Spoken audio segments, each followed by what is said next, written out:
کبھی کبھی ہمارے ذہنوں میں یہ سوال آتا ہے کہ کیا جنت میں ہمیں ہمارے رشتہ دار اور ماں باپ مل سکیں گے؟ ہم اگر دنیا میں نیک اعمال کر کے جنت حاصل کر لیں تو کیا جنت میں ہماری یہ خواہش بھی پوری ہوگی کہ ہم اپنی ماں باپ،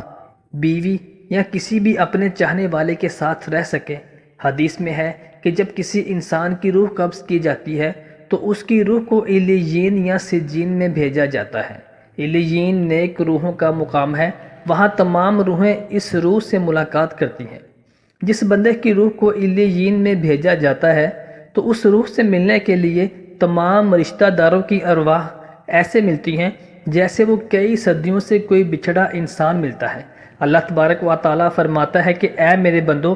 آج تم پر نہ کوئی خوف طاری ہوگا اور نہ تم غمگین ہوگے۔ میرے وہ بندے جو ہماری آیتوں پر ایمان لائے تھے، تم بھی اور تمہاری بیویاں بھی خوشی سے چمکتے چہروں کے ساتھ جنت میں داخل ہو جاؤ۔ ان کے آگے سونے کے پیالے اور گلاس گردش میں لائے جائیں گے، اور جنت میں ہر وہ چیز ہوگی جس کی ان کے دلوں میں خواہش ہوگی، جس سے آنکھوں کو لذت حاصل ہوگی، اور ان سے کہا جائے گا کہ تم اس جنت میں ہمیشہ رہو گے۔ ان آیات سے ظاہر ہوتا ہے کہ جو مرد حضرات جنتی ہوں گے ان کی بیویاں بھی ان کے ساتھ ہی جنت میں داخل کی جائیں گی، لیکن ان کے لیے یہ شرط ہے کہ ان کی بیویاں بھی نیک اور پرہیزگار ہوں۔ سیدنا ابو ہریرہ رضی اللہ تعالیٰ عنہ سے روایت ہے کہ نبی کریم صلی اللہ علیہ وآلہ وسلم نے ارشاد فرمایا، جس وقت کوئی مومن بندہ مرنے کے قریب ہوتا ہے تو رحمت کے فرشتے سفید ریشمی کپڑا لے کر آتے ہیں اور اس کی روح سے کہتے ہیں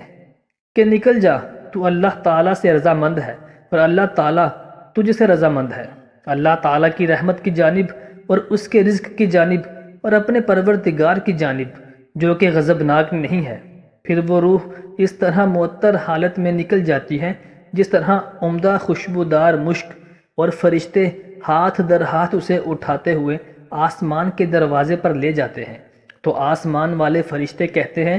کیا عمدہ خوشبو ہے جو کہ زمین سے آئی ہے۔ پھر اس کو اہل ایمان کی ارواح کے پاس لاتے ہیں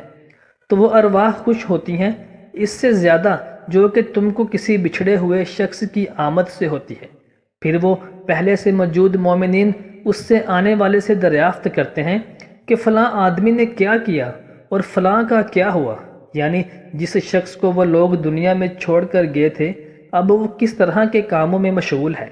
پھر خود ہی ان میں سے چند ارواح کہتی ہیں ابھی ٹھہر جاؤ، اس کو چھوڑ دو، یہ دنیا کے غم میں مبتلا ہے۔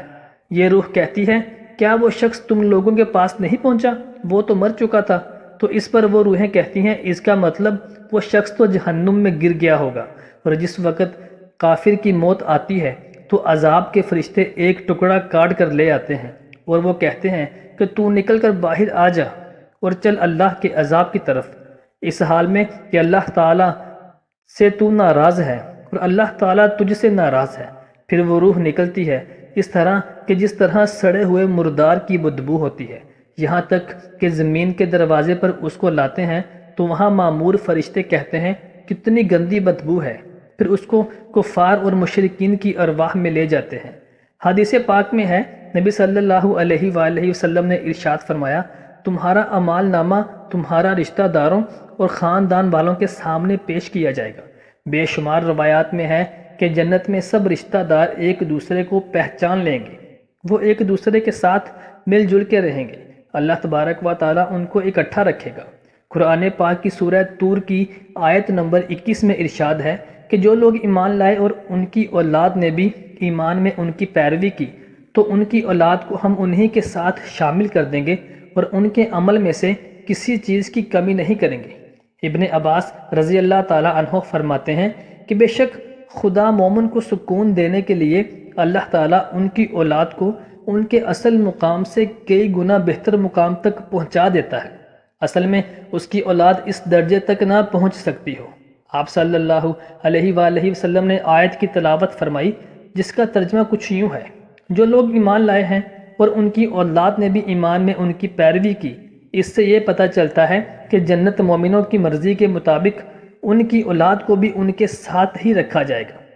یہ وہی لوگ ہوں گے جنہوں نے دنیا میں رہتے ہوئے اچھے اور نیک اعمال کیے ہوں گے، اگر انہوں نے گناہ کیے بھی ہوں گے لیکن انہوں نے دنیا میں ہی اللہ تبارک و تعالیٰ سے سچے اور پکے ایمان کے ساتھ توبہ کر لی ہوگی تو اللہ تبارک و تعالیٰ ان کے گناہ گاروں کی توبہ قبول فرماتے ہوئے ان کو اور ان کی اولاد کو جنت میں طلب فرما لے گا۔ اللہ تبارک و تعالیٰ ایسے بندوں کی مرضی بھی طلب فرما لے گا، پھر ان سے ان کی مرضی دریافت کی جائے گی تو وہ کہیں گے یا پروردگار ہمارے تمام گناہوں کو معاف فرما دیا جائے، تو اللہ تعالیٰ ان کے تمام گناہوں کو معاف فرماتے ہوئے ان کو دنیا کے سب کیے ہوئے گناہوں کو بھلا دے گا۔ جنت میں ایک مومن کے لیے خوشی اور لذت ہی ہوگی۔ نیز جنت کے عمومی انعامات میں اس کا ذکر ہے کہ جو بھی جنتی چاہے گا اللہ تبارک و تعالیٰ اسے پورا فرمائیں گے۔ اسی طرح آپ صلی اللہ علیہ وآلہ وسلم نے فرمایا، انسان دنیا میں جس سے محبت رکھے گا آخرت میں اسی کے ساتھ ہوگا، لہٰذا ایمان کی حالت میں مرنے والا رشتہ داروں اور اقربا سے میل ملاقات کے لیے بھی جنت میں کوئی رکاوٹ نہیں ہوگی۔ سورہ بقرہ کی آیت نمبر 25 میں اللہ تبارک و تعالیٰ ارشاد فرماتا ہے کہ جو لوگ ایمان لائے اور نیک اعمال کرتے رہے ان کو خوشخبری سنا دو کہ ان کے لیے جنت کے باغوں میں جن کے نیچے نہریں بہہ رہی ہیں، جب انہیں ان میں سے کسی قسم کا میوہ کھانے کو دیا جائے گا تو وہ کہیں گے یہ تو وہی ہے جو ہم کو پہلے بتایا گیا تھا، اور انہیں ایک دوسرے کے ہم شکل میوے دیے جائیں گے، اور وہاں ان کے لیے پاک بیویاں ہوں گی اور بہشتوں میں ہمیشہ رہیں گے۔ نبی کریم صلی اللہ علیہ وآلہ وسلم کا فرمان ہے کہ مومن کو جب جنت میں داخل کیا جائے گا، جب وہ کسی بھی رشتہ دار کو ملنے کی خواہش رکھے گا تو اس کا جنتی بستر اس جنتی کو اس کے جنت میں دوسرے رشتہ دار کے پاس لے جائے گا، اور وہ دونوں ہی جنت کے رشتہ دار ایک دوسرے سے باتوں میں اس قدر مشغول ہو جائیں گے تو ایک دوسرے کو یہ باتیں کہیں گے کہ ہم نے اللہ تبارک و تعالیٰ سے سچے دل سے توبہ کی تھی تو اللہ تبارک و تعالیٰ نے ہماری فلاں دن اور فلاں مقام پر بخشش فرمائی تھی۔ اللہ تبارک و تعالیٰ سے دعا ہے کہ اللہ تعالیٰ ہم سب کو نیک اعمال کرنے کی توفیق عطا فرمائے، آمین۔